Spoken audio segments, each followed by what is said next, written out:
Class 12 physics के students के लिए एक बहुत इंपॉर्टेंट सीरीज हम लेके आए हैं, जिसके अंदर हम 10 मिनट्स के अंदर कंप्लीट फिजिक्स के हर एक चैप्टर का रिवीजन करने वाले हैं। और अगर आपने कंप्लीट आपके सारे चैप्टर हो चुके हैं, सबके न्यूमेरिकल्स कर लिए हैं और एग्जाम से पहले दिन अगर आपको पूरा चैप्टर रिवाइज करना है तो 10 मिनट के अंदर आप इस सीरीज से आपका पूरा चैप्टर रिवाइज कर सकते हैं। ठीक है, तो देखो स्टार्ट करते हैं आज हम चैप्टर नंबर 1, जिसका नाम है इलेक्ट्रिक चार्जेस एंड फील्ड। अगले 10 to 12 मिनट्स के अंदर हम कंप्लीट चैप्टर इसका करने वाले हैं। ठीक है, तो यहाँ पे देखो सबसे पहले हमारे पास टॉपिक आएगा, वो आएगा इलेक्ट्रिक चार्ज। इलेक्ट्रिक चार्ज क्या होता है आपको पता है, चार्ज एक एनर्जी होती है, सेम चार्ज रिपेल करते हैं, क्यू से इसको डिनोट करते हैं। चार्ज के दो फॉर्मूले होने वाले हैं, एक होने वाला है Q equal to IT current into time, और दूसरा क्वांटाइजेशन का फॉर्मूला आने वाला है Q equal to ME।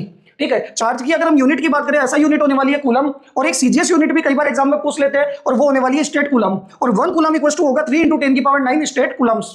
Clear है? चार्ज कैसी क्वांटिटी है, स्केलर क्वांटिटी है, और डायमेंशन कैसे निकालेंगे, तो Q इक्वल टू IT, तो देखो करंट का तो डायमेंशन सिंबल होगा A, और टाइम का कितना हो जाएगा T, तो चार्ज की डायमेंशन आ जाएगी AT।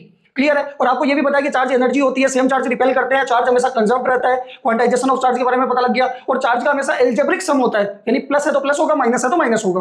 ये हमारे पास इलेक्ट्रिक चार्ज। अब हमें बात करनी है, वो करनी है सेकंड टॉपिक हमारे पास आएगा कूलम्स लॉ।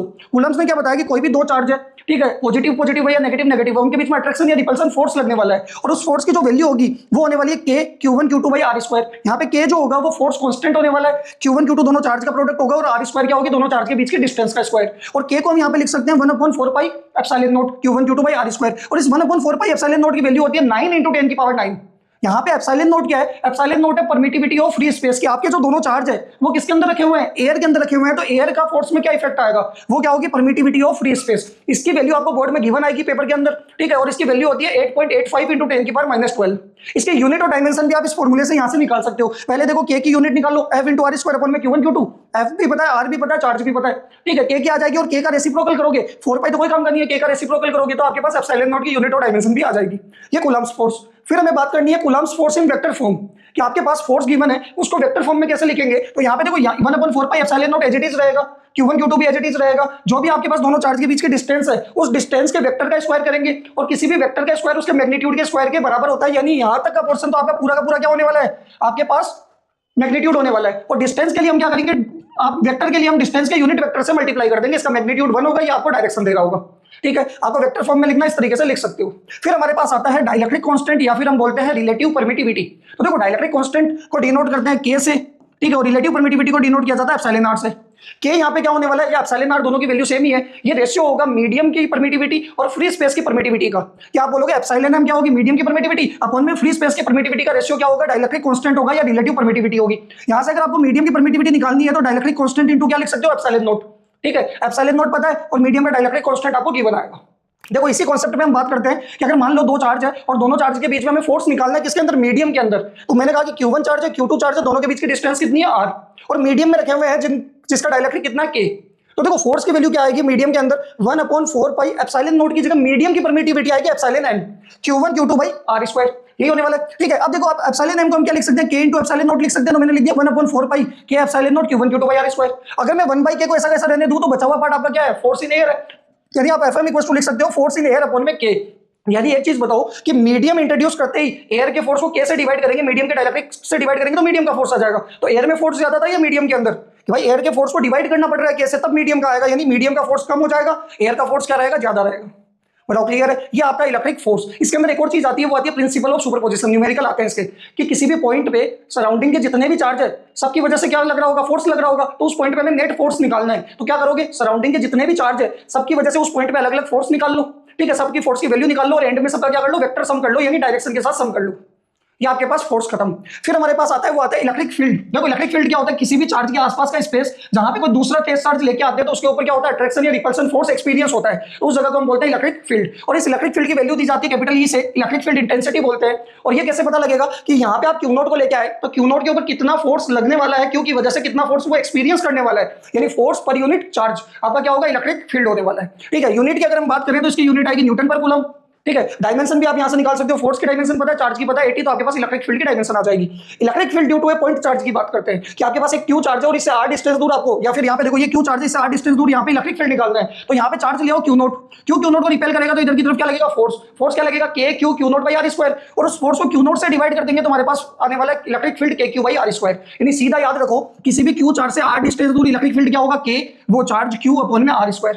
और डायरेक्शन की अगर हम बात करें तो जिस डायरेक्शन में फोर्स लगने वाला है, कि Q Q0 को रिपेल कर रहा है, इधर की तरफ फोर्स लग रहा है, तो इलेक्ट्रिक फील्ड भी इसी डायरेक्शन में लगने वाला है, फोर्स की डायरेक्शन में।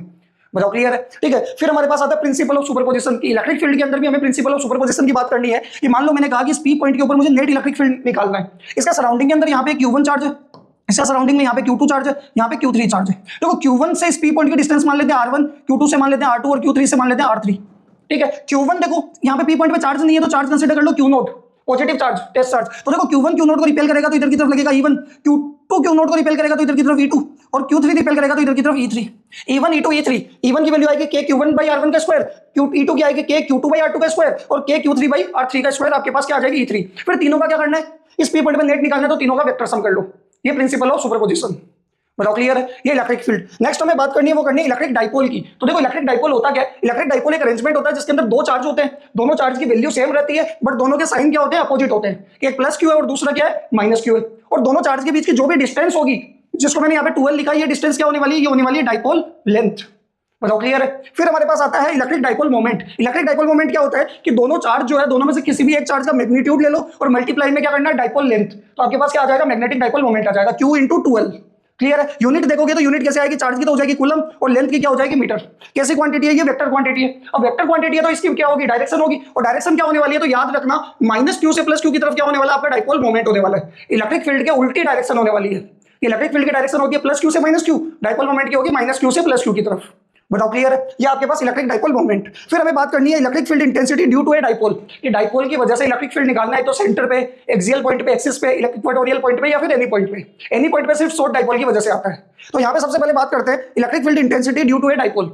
कि आपके पास ये डाइपोल है और इस डाइपोल के सेंटर पे हमें इलेक्ट्रिक फील्ड निकालना है। तो यहाँ से अगर आप देखोगे कि मान लो ये डाइपोल है, ये +q है, ये -q है, पूरी लेंथ क्या होगी, 12 होगी, तो आधी कितनी होगी, L, और ये L। इस पी पॉइंट के ऊपर हमें इलेक्ट्रिक फील्ड निकालना है तो इस पी पॉइंट पे करेंगे क्या, चार्ज मान लो Q0, +q Q0 को रिपेल करेगा तो इधर की तरफ E1 और -q अट्रैक्ट करेगा तो इधर की तरफ E2। E1 की वैल्यू निकालेंगे तो k Q/L² और इसकी वजह से भी क्या आएगा, k Q/L²। दोनों सेम डायरेक्शन में तो दोनों क्या हो जाएंगे, ऐड हो जाएंगे। तो हमारे पास क्या आने वाला है सेंटर पे, 2k Q/L²। याद रखना L क्या होगा, k की वैल्यू तो पता है 9 × 10⁹ होगी, Q चार्ज होगा और L की वैल्यू क्या होगी, दोनों चार्ज के बीच की जो भी टोटल लेंथ है उसका आधा, क्योंकि पूरी लेंथ को हम क्या मानते हैं, 12 मानते हैं।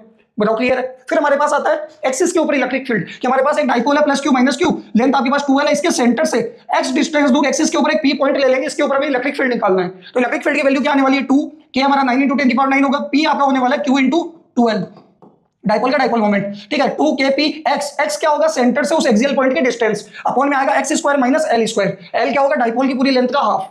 बताओ क्लियर है? ठीक है, इसी तरीके से इक्वेटोरियल पॉइंट क्या होगा, डाइपोल के सेंटर से परपेंडिकुलर लाइन होगी, इक्वेटोरियल लाइन, उसके ऊपर हमें क्या निकालना है, इलेक्ट्रिक फील्ड निकालना है। उसकी डिस्टेंस भी कितनी होगी, x। तो यहाँ पे देखोगे क्या आने वाला, k p डाइपोल मोमेंट होगा, x² + L² की पावर 3/2।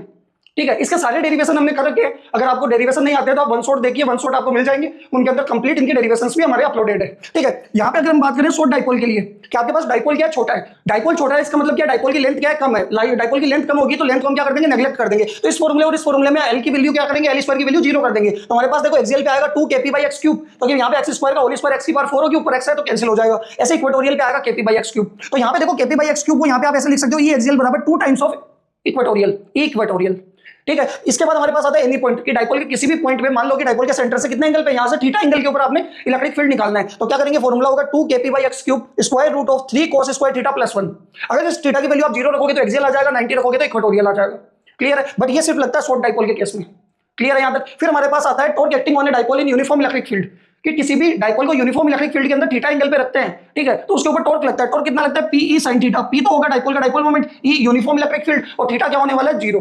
मतलब थीटा क्या होने वाला है, P और E के बीच का एंगल। ठीक है, इसके अंदर केसेस भी है। अगर वेक्टर फॉर्म में लिखना है तो sin थीटा का P × E हो जाएगा। थीटा अगर आप 0 लोगे तो स्टेबल इक्विलिब्रियम बन जाएगा। थीटा 180 के ऊपर क्या होगा, अनस्टेबल इक्विलिब्रियम होगा। और थीटा 90 होगा तो क्या लगने वाला है, मैक्सिमम टॉर्क लगने वाला है। और डाइपोल के ऊपर फोर्स की वैल्यू भी क्या लगने वाली है, यूनिफॉर्म इलेक्ट्रिक फील्ड के अंदर 0 लगने वाली है।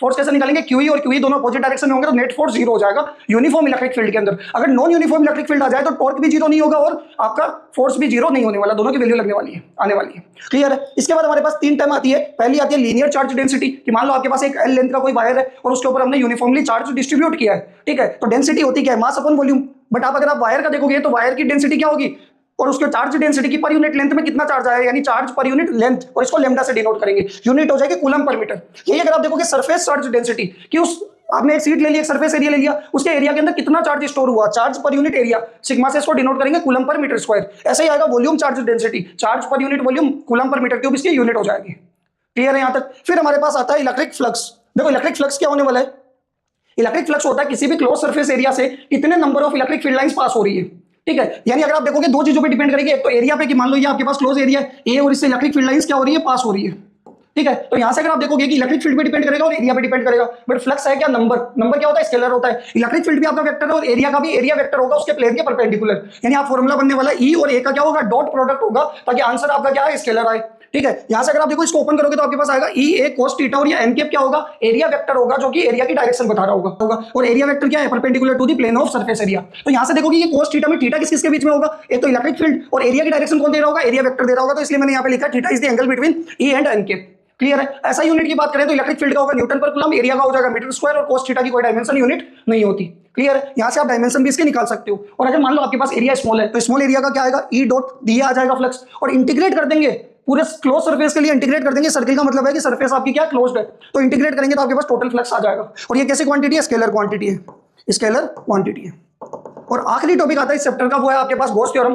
गॉस थ्योरम क्या कहता है कि आपके पास किसी भी 3D सरफेस के अंदर, सुनना ध्यान से, 3D सरफेस के अंदर कोई चार्ज इनक्लोज्ड है तो उस चार्ज से इलेक्ट्रिक फील्ड लाइंस निकल रही होगी, तो उस पूरी सरफेस का फ्लक्स होगा वो क्या होगा, total charge upon epsilon not, कि उस 3D के अंदर टोटल कितना चार्ज है 3D सरफेस के अंदर, 2D में नहीं होता, 3D में एप्लीकेबल होगा। अगर 3D नहीं है तो पहले हम 3D गॉसियन सरफेस क्या करेंगे, बनाएंगे, तो टोटल चार्ज कितना उसका अपॉन में एप्सिलॉन नॉट। फिर हमारे पास आता है application of Gauss theorem. Gauss theorem की अगर आप एप्लीकेशन की बात करोगे तो सबसे पहला आएगा electric field intensity due to infinite wire. Board के अंदर सीधा डेरिवेशन आता है, या तो वायर का आता है या फिर आपके पास थिन प्लेन शीट का आता है, ठीक है, या होलो स्फीयर का भी कई बार पूछ लेते हैं, गॉस थ्योरम का 5 मार्कर्स में आते हैं क्वेश्चन। तो यहाँ पे अगर हम बात करें कि हमें electric field intensity due to infinite wire की बात करनी है, ठीक है, तो वायर की के अंदर क्या होने वाली है, लीनियर चार्ज डेंसिटी होने वाली है लैम्डा, और इसका फॉर्मूला होता है इलेक्ट्रिक फील्ड का lambda upon 2 pi epsilon naught are.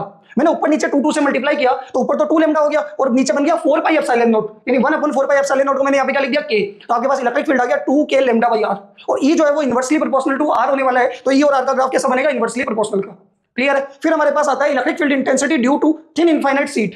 तो देखो थिन इनफाइनाइट शीट का एरिया होगा तो यहाँ पे आने वाली है सरफेस चार्ज डेंसिटी, और इलेक्ट्रिक फील्ड फिक्स होता है सिग्मा अपॉन 2 एप्सिलॉन नॉट। क्या आपके पास शीट यहाँ पे रखी हुई है तो इस शीट से इस पॉइंट पे भी सिग्मा अपॉन 2 एप्सिलॉन नॉट होगा, और किसी आगे पॉइंट लोगे तब भी क्या होगा, सिग्मा अपॉन 2 एप्सिलॉन नॉट होगा, यानी इलेक्ट्रिक फील्ड क्या रहने वाला है, कांस्टेंट रहने वाला है, ठीक है। इसलिए डिस्टेंस पे डिपेंड नहीं करता, इसलिए ई और आर के बीच का ग्राफ क्या आएगा, इलेक्ट्रिक फील्ड क्या रहेगा, कांस्टेंट रहेगा डिस्टेंस की हर वैल्यू पे।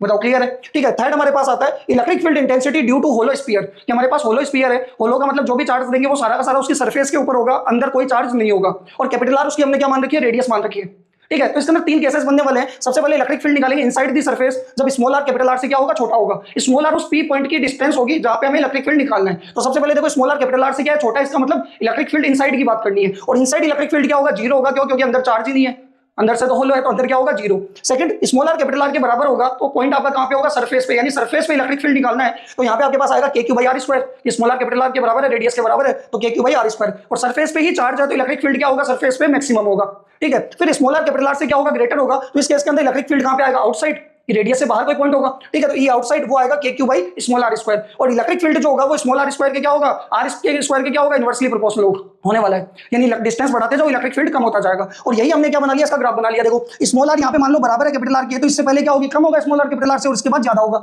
यानी ये इनसाइड है, ये सरफेस है, और ये क्या होगा, आउटसाइड होगा। इनसाइड आपका 0 होने वाला है, सरफेस पे आपका मैक्सिमम होगा, और आउटसाइड क्या होगा, इनवर्सली प्रोपोर्शनल, क्लियर है यहाँ तक। ये आपके पास थर्ड एप्लीकेशन।